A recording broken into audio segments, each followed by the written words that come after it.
Hello and welcome to Ask the Mayor. Today we have with us a very special guest. Congressman Scott was in town today and so graciously agreed to come on camera with us today and talk about issues that are important to the city of Douglasville and you. So stay tuned for Congressman Scott on Ask the Mayor.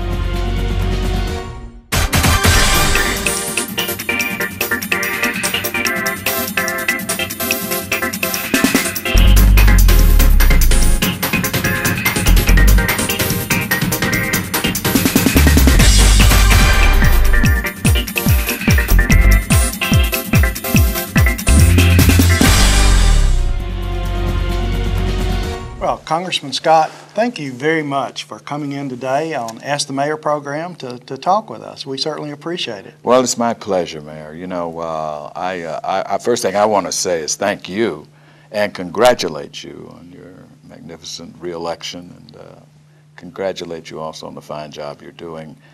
And I've enjoyed your several visits to Washington where we met to make sure we're doing the business of Douglasville. And I also want to say thank you to the people of Douglasville and Douglas County for electing me as your United States Congressman. I'm very honored. Last November you came out to the polls and elected me, so I'd love to take that opportunity just to say thank you. And I love Douglasville and Douglas County. Well, we thank you for all that you do for Douglasville and Douglas County and Congress. And Yes. You know, your district, the 13th district, covers, I believe, about 6 counties. Yeah. And a part of that district, a large part of it, is Douglasville and Yes. Douglas County. And maybe you could just take a few minutes and describe your district to our viewers. They may not realize how large it is. Yeah, I represent right now parts of 6 counties. I represent, of course, Douglas County and Douglasville. Represent most of that. There's some parts that are off into another district, but I would say about 85% I represent, certainly Douglasville and Lithia Springs and all the areas surrounding there. And all the way out almost, part of Winston goes out to that way as well. Again, I represent South Fulton County, or is in College Park, Union City, Fairburn, Palmetto, all of that area, and part of the airport and south of the airport. Represent Cobb County. I represent a major portion of Cobb County: Marietta, Powder Springs, Austell, Mapleton, Smyrna, Vinings. That's Cobb County, so we're very proud of that. And then we represent Clayton County, all of Clayton County, and we represent portions of Henry County, Stockbridge and Ellenwood. And we represent the southwest corner, about 4 precincts in DeKalb County, which is the Ellenwood section, River Road, Boulder Crest, Panthersville, in that area. A very, very dynamic and exciting district, one of the fastest growing districts, and of course that's largely because I represent Douglas County, Right. which now is one of the fastest growing counties. So a very dynamic district, and we're very excited about it. Well, we are fast growing, and I think the time period between 2000 and 2006, we were the 4th fastest growing city in the state of Georgia. And I know from time to time we have situations where I call you and I asked you for your help. And the thing that I personally appreciate is you always call me back, and you are always more than willing to help us in any way. And that means a lot. And today I would like to personally take this opportunity to thank you for all that you do for us. Well, Mayor, I appreciate that so much, and it's my pleasure. Quite honestly, I feel I can never do enough for Douglas County and Douglasville. I walk these streets out here, from Dorset Shoals to Chapel Hill to Factory Shoals, Fairburn, Dallas Highway, the whole area. And many of the people know that and knocked on doors and got to know them personally and committed. I'm very proud. I'm very proud to have, in my first year of representing Douglas County, to put forward some major initiatives. I'm very excited about the money we've got for Lee Road, to expand the Lee Road Bridge. So I hope your listeners will be aware of the fact that we got the first installment on that already done of $550,000. And what we're going to do there, we're going to add on 2 more lanes, 12-feet lanes, on each side going and coming, which is going to automatically right there just double the size of that bridge. But we're not going to stop there. We're going to get about a 6-foot median in the middle of there. And we're going to get shoulders and 5-foot sidewalks on each side. So it's pedestrian friendly. So you're looking at a bridge there that's going to be maybe 3 times the size that it is. And I'm very, very proud of that. I jokingly told the mayor that maybe we'll name that bridge Lee Road and David Scott, but I'm going to do that I think that'd be a good idea. I sure do. I feel good about it. That's tangible and it's visible. I'm very proud also. We've got $170,000 to you guys for your COPS program. Right.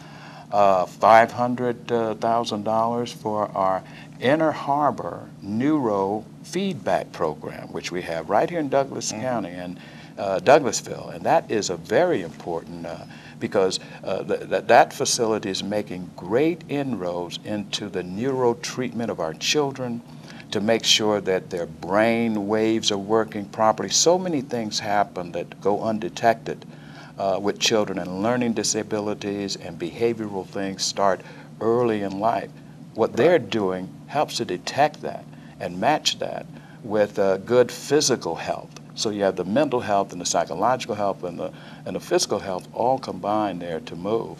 And a little known secret about Douglasville is that in the No Child Left Behind, I was so proud of the measurement that is there. You know, it's an annual progress report that is given each year, and to determine the progress and achievement level of the students. 75% of all of the schools in Douglasville and Douglas County have been superb. And every single elementary school has been at the top in terms of yearly achievement. And that's remarkable. It is remarkable. And those stories need to be certainly told. Very pleased also with the road. We've been able to get help with the Fairburn expansion. I saw that they got caught in that traffic coming there, but I was pleased to see our dollars at work. And I'm very excited about working with you and your county commission. Wortham, the chairman of your county commission, is also doing an excellent job. With the Dallas Highway Connector, which is a major project. You know, that traffic comes and just stops right there at that railroad. We're working with you and the Georgia Department of Transportation to figure out how we can deal with that.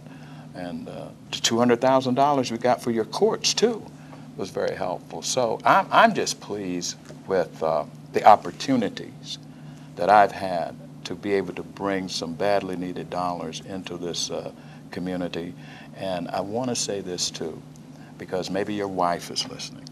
And I understand that she is working along with the chairman's wife with this fundraising for the Boys and Girls Club. They are. They're very involved in it. And I have committed to you and to the people of Douglasville to help with that, not only in terms of whatever I can do personally, visitations, helping to raise money, but to look in the federal government and see where we can get some funds, because sometimes with grants and in appropriations with like for VA HUD bills or labor HHS, we can, but there are some grants too that we might and work with you in terms of your federal package as well as with the county's package when you come up, because I tell you there's no greater thing we can do than to help our kids in the form. You can stop so many bad things from happening to kids if you give them the attention they need early on.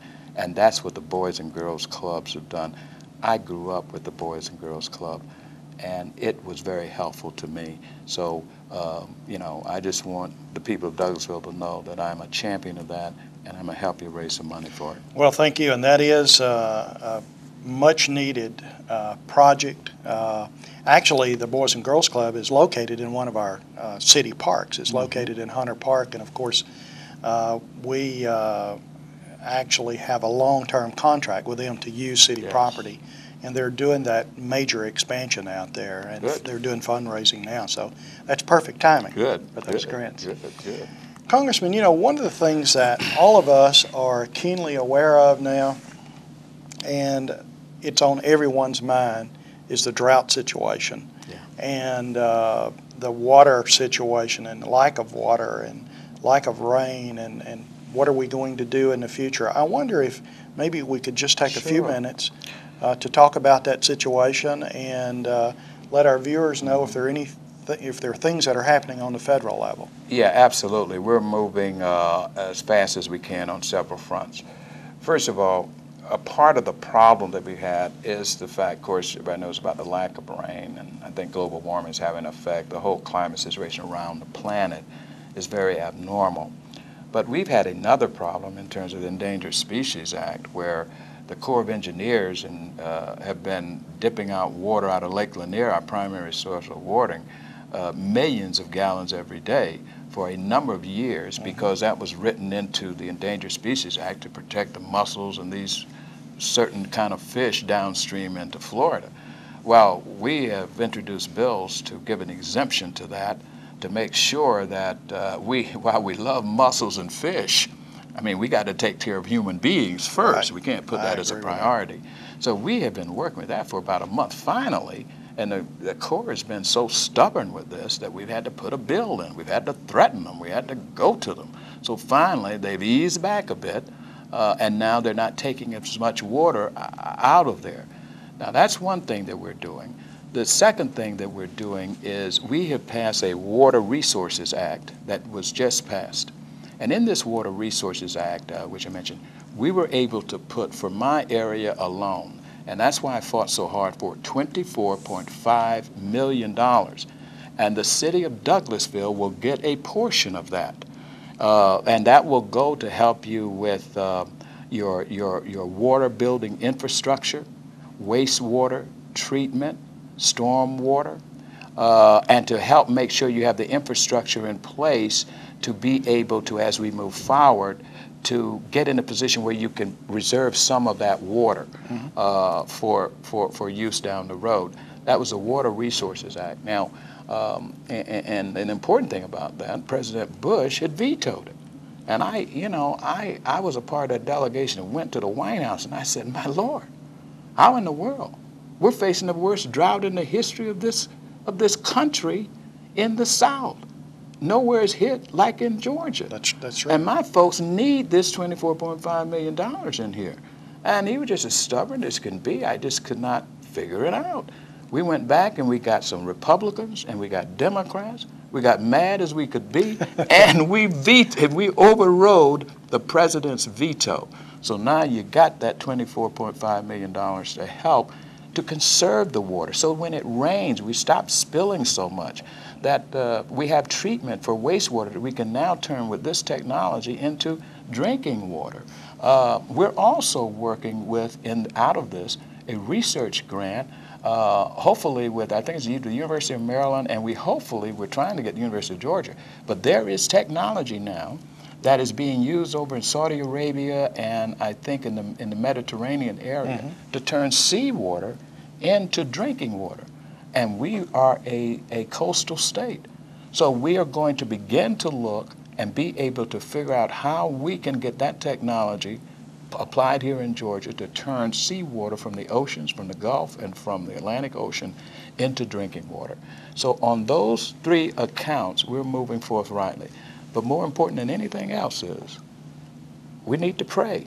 Now, people say don't pray. Prayer answers a lot. I know when we had that prayer on the nations, we prayed up in Washington, we prayed, and we prayed down here. And the next day we got a little bit of rain. We did. Didn't we? We certainly did.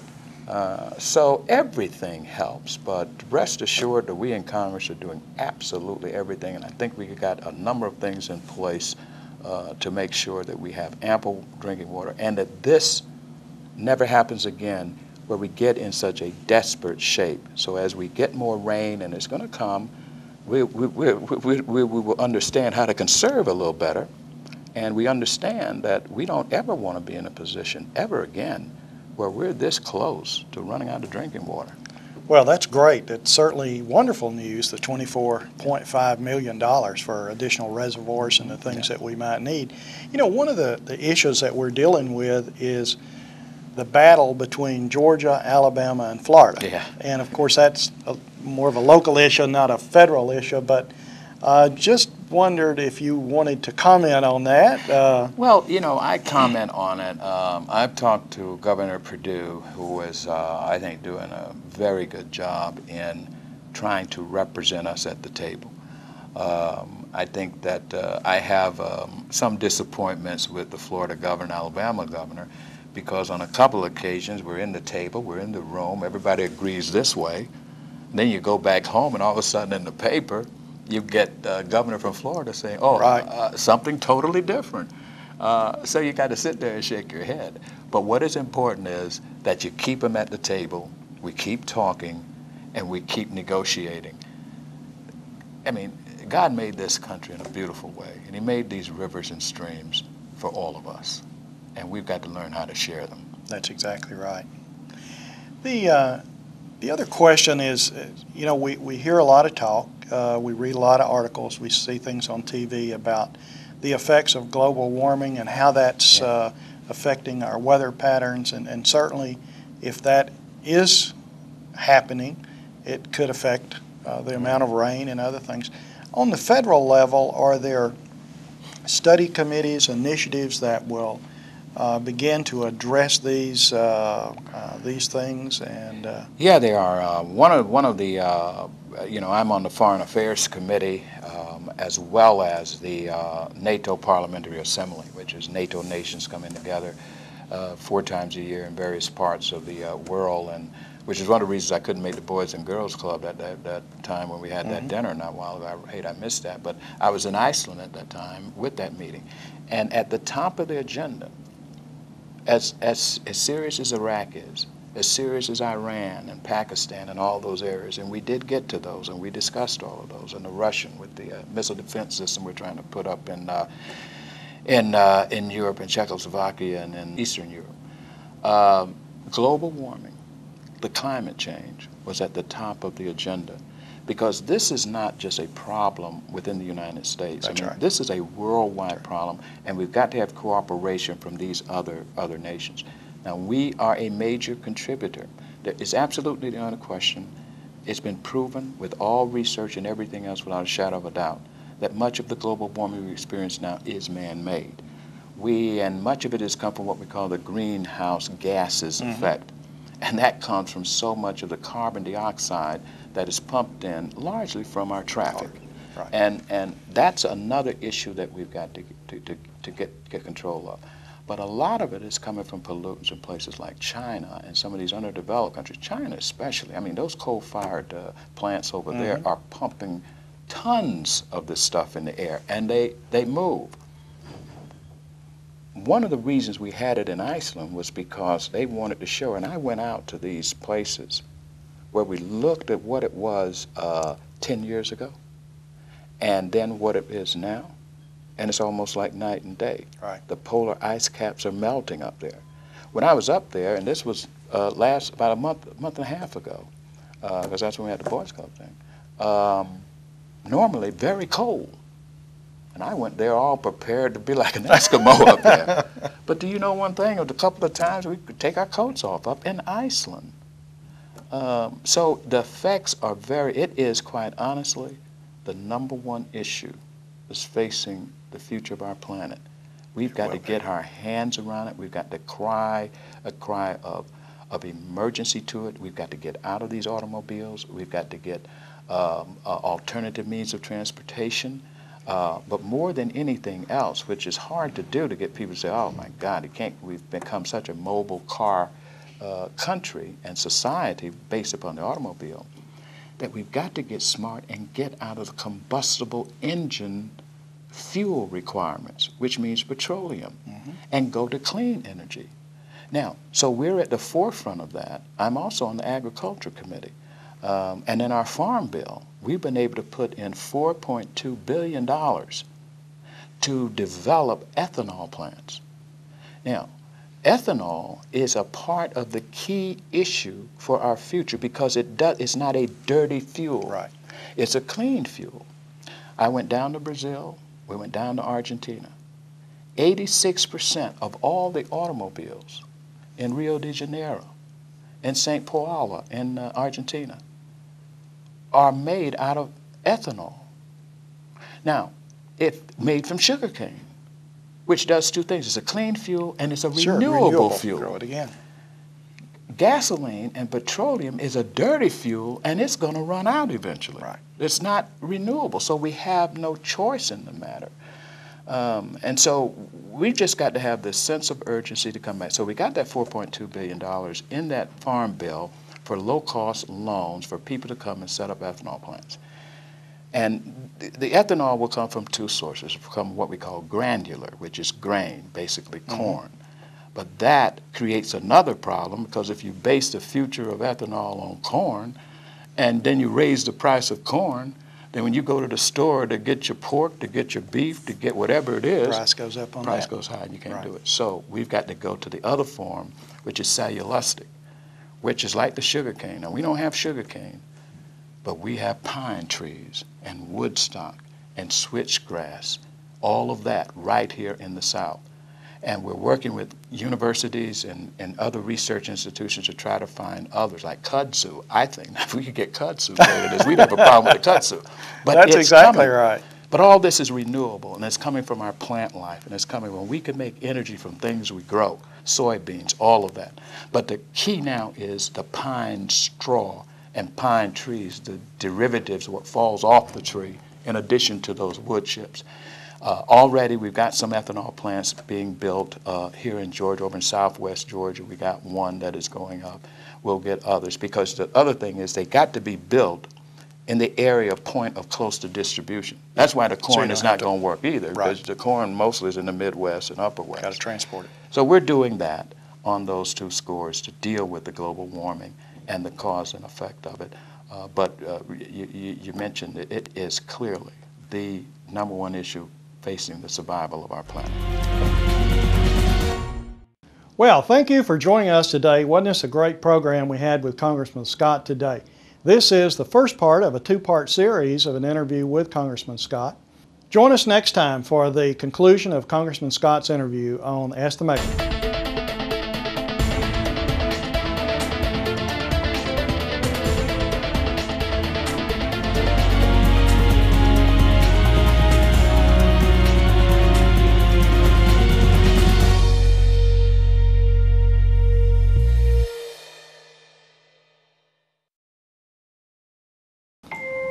Hi, I'm Mickey Thompson, wishing you and your family a very happy holiday season.